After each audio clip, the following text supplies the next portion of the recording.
Hello, sir. My name is Divya, and today I will be presenting on the topic demand response programs and why consumer engagement is the key to unlocking their potential in advanced energy technologies. So, what is demand response? It is a strategy where we adjust electricity demand instead of just ramping up supply. Let's think of it as shifting when and how we use energy, like turning off non essential appliances during peak hours in order to balance the grid, save costs, and also support sustainability. Demand response is critical because it helps integrate renewable energy, it stabilizes our power systems, and it also reduces environmental impact. Let us explore how it works and why consumers are at the heart. So, our traditional power grid was designed for predictable centralized energy sources like coal or gas. But today's smart grid faces new challenges with the rise of renewables like solar and wind, which are variable and harder to predict. Demand response steps in to bridge this gap by managing when and how much electricity we use. For example, during a hot summer day when everyone is blasting AC, demand response can reduce strain on the grid by encouraging lower usage. This avoids firing up expensive, polluting peaker plants. The result, lower costs, a more reliable grid, and a reduced carbon footprint. It is a win-win for both the consumers and the planet. Moving on, there are two different types of demand response programs. One is price-based program and the other is incentive-based program. So in incentive-based programs, these programs pay the consumers to cut back during peak times.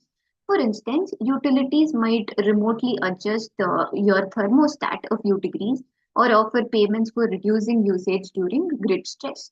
Examples include direct load control programs or interruptible tariffs for business. The other is price-based programs, and these encourage smarter energy use through pricing. Think time of use rates, where electricity is cheaper at night, or real time pricing, where costs reflect current grid conditions.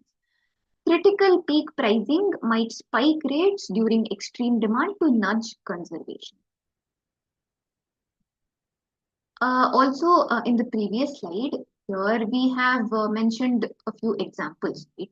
So, we see these two types of programs in action in the global scenario. In US, there are large-scale DR programs, whereas in India, discoms are piloting smart meter-based DR, and in Europe, time of use tariffs are being pushed to integrate renewables. So these programs show how flexible demand response can be across different markets. Right. So what makes demand response possible? Cutting edge technology.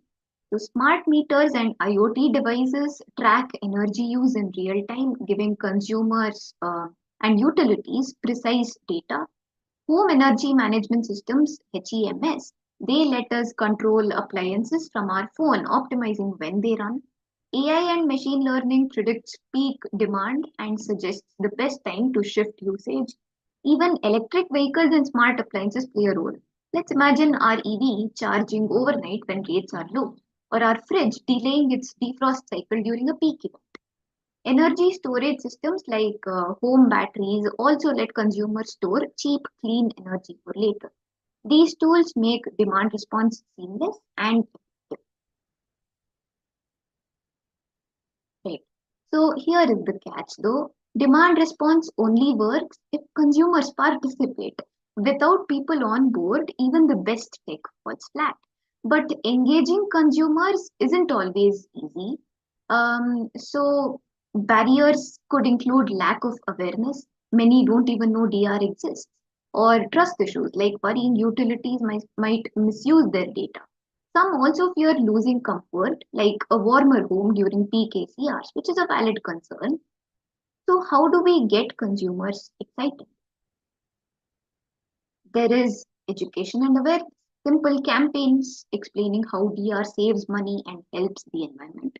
User friendly tools like development of apps or dashboards showing real time usage as well as their savings. And these apps can be gamified and incentivized in order to get cash rewards, bill credits, or maybe even leaderboards for top energy savers. And behavioral nudges that include text alerts before peak hours to remind us of our shift usage. When consumers feel empowered and informed, they are more likely to join in, turning DR into a collective effort. So, this comes with both benefits as well as challenges. Um, the benefits of demand response are huge. Consumers save on bills and they gain control over the energy that they use. Utilities improve grid reliability and avoid costly infrastructure upgrades. The environment wins with fewer emissions from dirty peaker plants. Plus, DR empowers something known as prosumers, people who both consume as well as produce energy, like those with rooftop solar. But the challenges still remain. So, low participation because many consumers don't want to join due to the complexity or skepticism that they may have. Data privacy and cybersecurity because the devices collect sensitive data and this may raise concerns among users. Policy hurdles, regulations often lag behind technology, slowing DR adoption. So, addressing these challenges is critical to scaling demand response effectively. If we now come to the future outlook and the future of demand response programs, it is bright because AI driven DR will make programs smarter and it will predict demand with pinpoint accuracy. Integration with renewables and energy storage will create flexible and sustainable grids. We are also seeing community-based PR where neighborhoods pool resources and even peer-to-peer energy trading, where we could sell excess solar power to our neighbors. As we move towards smart cities, demand response will be a cornerstone of sustainable energy ecosystems with consumers leading the charge. So, to wrap up, demand response isn't just about technology, it is also about people and tech working together.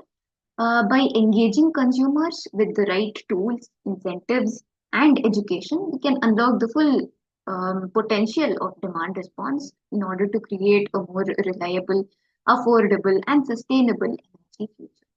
Thank you.